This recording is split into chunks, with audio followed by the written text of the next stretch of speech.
Oh, yes. Now, there's what's known as restitution in cases involving fraud or deceptive practices. Yeah. If an offender or organization is found guilty of an offense involving fraud or other deceptive practice, a court may require that notice be given to the class of persons or sector of the public affected by the conviction or financially interested in the subject matter of the offense. The notice may be accomplished by mail, by advertising through designated media, or by other appropriate means. RCW 9.94A.753. Now, after having emailed the King County judiciaries, yes, the Supreme Court of Washington State, yes, Seattle Police Department, and every police department in Washington State, the whole state legislature, chooch. I think that the public will have the right to require notice be given to those class of persons known as the residents of Washington State. Now, I know the court's going to have to, they're going to have to order this, but when the state legislature doesn't make sure of the enforcement of the RCWs necessary to issue court orders, yes, the 5 judicial days prior to having court hearings, yes, the use of the fraudulent signature of the ex officio superior court clerk, yes, not having a petitioner signature, right, serving an individual in a public library, pooch. I'm thinking that every person in the state of Washington gets to know how fucked up this government is. Now, I'm going to really sue for this because I think that class of persons or sector of the public that's going to be affected by the conviction, yes, of each and every government employee that has sworn that they would support and defend the Constitution of this great nation. Now, it says cases involving fraud or deceptive practice. Ha, ha. Now, I know you were worried about the public finding out about the crime, but the way that I see it, yes, they're going to find out, and they're going to find out by direct mail, pooch, advertising in certain newspapers. When I document, yes, and I emailed from the senior center that somebody trashed my stuff last night and broke the back door. You don't just walk around and say, "Well, let's see what they do next." Yes, you actually make sure that there is some sort of notice on the door that if anybody enters that premise again, pooch, they will be immediately incarcerated. But I didn't see any notice when I went over there after the library closed.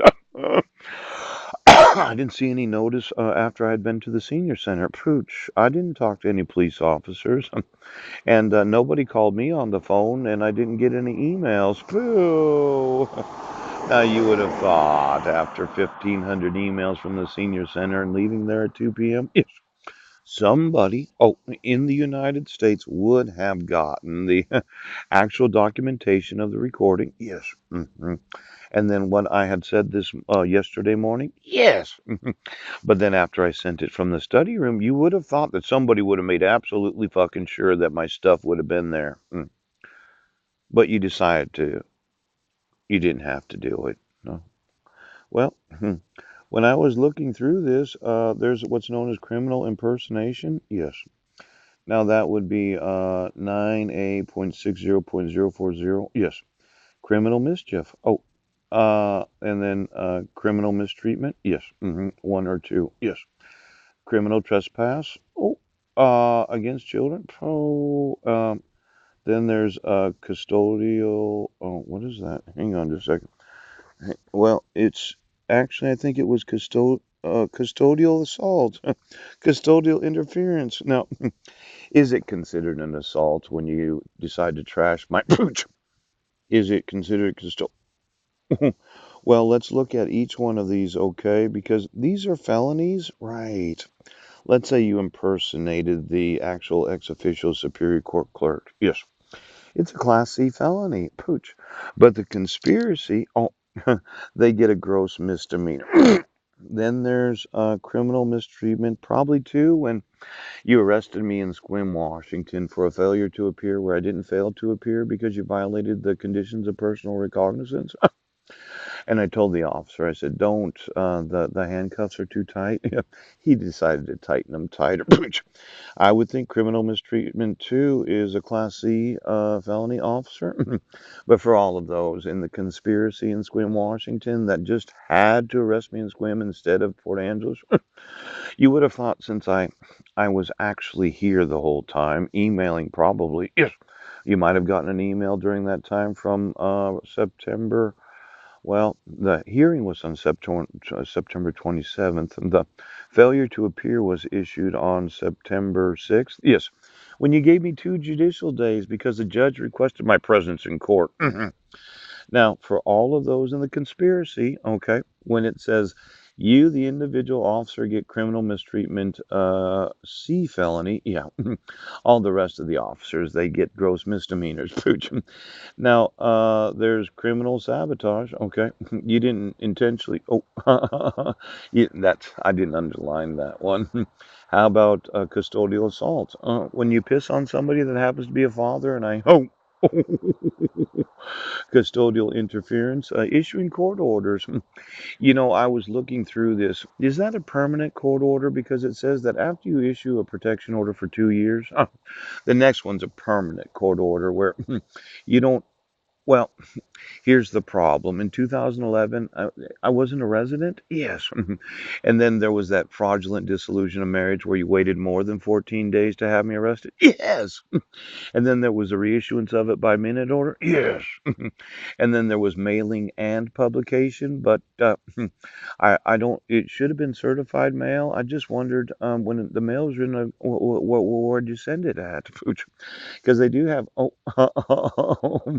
and then it was issued for 2 years when it was mail and publication after being modified, where I didn't get any due process. And then you waited 9 weeks after it had been issued, instead of on or before the next day, so that I could get a copy of it and I could appeal it. I could ask for a modification. I think 2 years is too long. But it seems like when you issued it for 10 years, you had somehow thought that I had no rights at all as an American citizen. In fact, you used a forgery to do it. You didn't even have to have an elected oath of office. You could have somebody impersonating an oath of office. And then there's a custodial interference too, a subsequent offense. Both are Class C's, but there's got to be some difference in them. Now, I would say issuing that 10-year protection order, yes, because you issued a 2-year protection order in 2013. Yes. It's not. Well, there was a temporary protection order, right? A permanent protection order, and then there was a third type of.